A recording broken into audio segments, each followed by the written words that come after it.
Sorry, my alarm clock went off. So you feel guilt because you chose this inappropriate spouse. You feel guilt because you didn't pay the $30,000 per child to have a psyche eval. You weren't willing, you've always been a responsible person. You weren't willing to just put 30,000 to 60,000 or 90,000 if you had 3 kids on a high interest credit card, which you know would be your demise pretty much in the long run. So because of this guilt, you tolerate more. You see what they're going through. Now with 2 households, one being having no restrictions, no chores, no bedtime, no healthy food, no anything that a loving parent would give a child. And so this guilt allows you to rationalize more of this inappropriate behavior and tolerate more. You think maybe because of their age, they're immature due to the situation, due to their age, so you tolerate much more abuse from a child than you would be willing to tolerate from anyone else because of these reasons: guilt, rationalization, your constant hope as a good person, a good parent, thinking that maybe this is age appropriate on some level, and it's going to click someday. They're going to eventually get it and start to grow into their age level. I used to get so jealous because, well, never mind. So Dr. Romney, a great psychologist that speaks on narcissism, uses the term radical acceptance. And you don't stop loving them. You're never going to stop loving them. But eventually, in order to go forth in life, you have to reach, eventually, it takes forever, radical acceptance. Radical acceptance of who they are, and that you've done all you can. By staying close to them, they're only going to continue baiting you into arguments, having constant criticism of you, weaponization of your love. So anytime you try to do right by them, it's going to be used to hurt you. You, as a person that came from a narcissistic family, are most likely empathetic. You don't ever want to hurt anyone. So it's hard to see it and truly accept that your children are using your efforts that come from a place of love to then hurt you. It's really hard to break through that thick skull that you have as a loving parent. But once you reach that radical acceptance, then you can start to heal a little bit, right? It takes time. There's a slow process of healing. And as a good parent, you've always seen the growth. You saw them start to, sit up when they were an infant. You saw them graduate to being able to walk. You saw them have their first day of school, and you were so proud of them. You saw them in athletics on sports teams starting to develop those gross motor skills. They couldn't even catch a ball that was tossed to them from 3 feet away at first. But then you saw them being able to field grounders maybe, or be able to, here's I coached my kids' soccer team. You'll see them start to learn how to get a good kick on the goal, and that took years. So you always see this growth, and you can't help but always think that growth is going to continue. And that concept of giving up on seeing them grow that maturity continue to grow, and those psychological development, they call it arrested development. And it's hard to give up on that idea that they're gonna grow. Just give them enough time and love and space, and they will continue to grow. You've seen them grow from inside the womb all the way up until the present moment. But they get this arrested development. So you have this hope. You're a good person. You're a strong person. You always have kept hope alive in your own life. Your hope for others that you love. So it feels very counterintuitive. It feels like you're giving up on your own child. They're your own flesh and blood, fruit of your loins. This is your prodigy.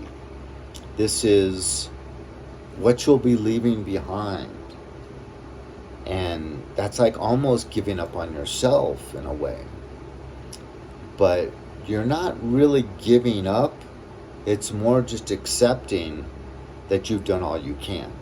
And so you still hope from them, but most likely from afar, because stepping into their domain, their presence, you know what's going to take place, because you've had this hope for decades, and it's never served you well. So it's the most sticky of any type of narcissist relationship with a narcissist, because you still see that potential. You're always going to see the potential in your children. So even when they're 25, 26, 27, you're going to see what a healthy, attractive young person they are. And you can see how their brain works, and they might be very intelligent. Most narcissists really try hard to portray an image of intelligence. So they're going to expose themselves to a lot of information, and you can't help but take some pride in their intelligence. So that potential as a parent is very natural. And because you are a good person and a good parent, you don't want to give up on this idea of their continued growth, their potential reaching where it should take them, and this hope. But eventually you kind of reach that mindset of it is what it is. I've done everything I can. It's like the Giving Tree, that little book that you read. You eventually just end up as the stump. You've given absolutely everything of yourself. You've given all your money, all your time, all of your love. And for all intents and purposes, they seem to hate you. And anytime they're in their presence, they're criticizing you. They're complaining about what a bad parent you were. You may have apologized over and over. They don't want to hear it. That's not what they want. They want to be able to continue to your face tell you you were the worst parent in the world. When you try to give advice, they might actually tell you, you're not worthy to give me advice. As a 12-year-old child, just dagger in the heart. So it's all very bizarre because you've given everything. You become that stump in the Giving Tree that has nothing left to give. So that is a perfect time for this radical acceptance. So as a parent that loves them, you're more likely to cause narcissistic injury in them. And anyone that's caused narcissistic injury to a covert, malignant, grandiose narcissist knows that there's hell to pay. But because they're your own child and you love them, you're more likely to fall into that role of truth teller because you want them to be a well-rounded person. So let's say you're walking down the street with them and on the sidewalk, and your child is walking right next to you, and there's someone walking at you. And so you tell them, step behind me so this person can pass. And they'll literally say no, privileged. They've been spoiled their whole life. They don't have to step out of the way for anyone. And you're like, okay, so I'm going to have to step in the mud, step off the sidewalk into the grass or the dirt, to let this gentleman pass. And then afterwards, you'll try to have a conversation with them about, politeness and manners and what would have been appropriate in that situation. And you'll be met with total disdain, even as your child's just a little 8-year-old. And you're just like, where's my authority? Right? I'm a spiritual person, religious person. I believe in God. I believe in the Bible.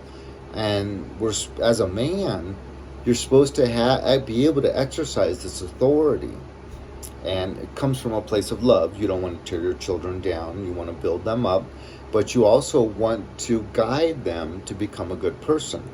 And so your efforts to guide them on this path of goodness is met with total hostility and rage against you for doing things that actually is what a good parent does. So if you have 2 children, it's twice as difficult, twice the pain. If you have a narc family, family of origin, 3 times the pain. If you married a narcissistic spouse, 4 times the pain. So then all of a sudden at family parties, you are sandwiched in between your family of origin, which is narcissists, and your own children or child. And so now your child teams up with your abusers, even though you've informed them, I can't stand going to these family parties because I've been labeled the family scapegoat, and you think you're sharing this information so that they'll have your back. But no, there's no loyalty with a narcissist. They're going with the dominant people, the winners, the people that win, the people that abuse. So they're going to join forces with your enemies, your abusive family of origin. And that is like the final nail in the coffin. That is betrayal on a whole nother level. And you may already have developed betrayal trauma. There's a real actual DSM-5 in the diagnostic criteria manual of this thing called betrayal trauma. And so that wound of betrayal trauma, let's say it's like a big scar here and it's trying to grow scar tissue. Well, now your own children that you've loved and sweated and literally felt like you've died for, they are now causing the worst betrayal trauma that you've ever had. When having your own parents cause betrayal trauma and your own sibling causing betrayal trauma, it's on a whole nother level. But you didn't even think that was survivable. Now you're expected to have that wound freshly opened and have it go deeper than it's ever gone before. So to heal from this stuff when you've got narcissistic family can only be done with this radical acceptance. You don't stop loving them. You don't stop hoping for them. If you're a religious person, you shouldn't stop praying for them. Everyone always talks about Saint Monica. Never stop praying for her son, Saint Benedict. For 30-some years, he was a womanizer and all about just making money and enjoying that money and womanizing and carousing at the pub. But she never gave up. Every day she prayed for Benedict and he became Saint Benedict. Or I don't think his name was Benedict before he became a saint, but you get the idea. And so because of that example, you continue to pray for them every single day. But at the same time, Saint Faustina, I'm Catholic, and Saint Faustina was shown in a vision by our good Lord Jesus Christ that when you die, you're shown two doors. And the more you've practiced goodness and the more you've tried to have a intimate relationship with the Lord, the more you're going to be able to see the good door and the bad door. Like one might look beautiful with light, and the other will look, there'll be some cracks in it, and it'll be kind of dark, But then the other door, if you don't understand right from wrong, good and bad, and it's been turned upside down, like the Bible says, good will be called bad, bad will be called good, bitter will be called sweet, sweet will be called bitter, dark will be called night, night will be called dark. And so it's harder for you to discern. If you've been building that discernment through fear of the Lord, right? Fear of the Lord's beginning of wisdom. And so you've been growing in that discernment and that relationship, you're going to see clearly the door to heaven. But anyone can choose the door to heaven. But the devil in that moment will come in and try to deceive you, right? He can disguise himself as an angel of light.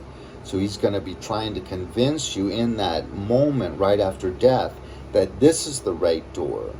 This is the door to eternal riches, and he'll be there whispering in your ear, and he'll be allowed to get closer to you because basically in your lifetime you formed more of a relationship with him than you did with the Lord. But anyone, no matter how bad, St. Faustina says, due to this vision, can choose the right door. No matter how bad their life was, if they're repentant in that moment, and they say, I lived a terrible life, I deserve, punishment, but I want to spend eternity with goodness. Even though I spent my life with evil, I want to spend all of eternity with you, Lord, with goodness. In that moment, they can still choose the correct door. So it is good, I think, to never give up hope, to never stop praying, but at the same time, to have radical acceptance that it is what it is, right? The definition of insanity is to keep doing the same thing over and over, hoping for different results. It's like banging your head against the wall, and then it really starts to hurt. You start to see the blood coming out. That's a good sign that I need to stop banging my head against the wall. But you're kind of off your rocker if you just keep banging your head against the wall. Eventually you're going to cause concussion, brain damage, and your death. So once you see that blood and it really starts to hurt, most people are going to stop, right? They accept me banging my head against the wall isn't really benefiting anyone, least of all myself. So I'm going to stop banging my head against the wall, right? Radical acceptance. So I'm going to wrap this video up by saying, if you've been through raising a child that went against you, you are an extremely strong person. You have survived the worst thing, I think, that life can possibly throw at someone.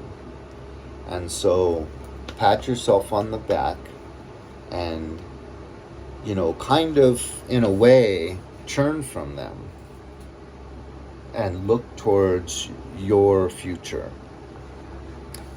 You can have a positive landscape in your future. You still think about them, you still pray about them, but you've turned from them so that you can experience a positive landscape. And you have to have this self-love to be willing to do that for yourself. So I hope this message resonates. I hope it reaches someone that needs to see it. And the only way it can reach someone is with the algorithm. So if you've stayed with me this long and this video has blessed you, resonated with you, please hit like, please leave a comment. Bam, it'll get out to some people that aren't subscribers, some people that have never seen any of my videos. It can then reach those people. So God bless you. I love you. Thank you for your time spent here with me. And hopefully it was of some aid and assistance. God bless.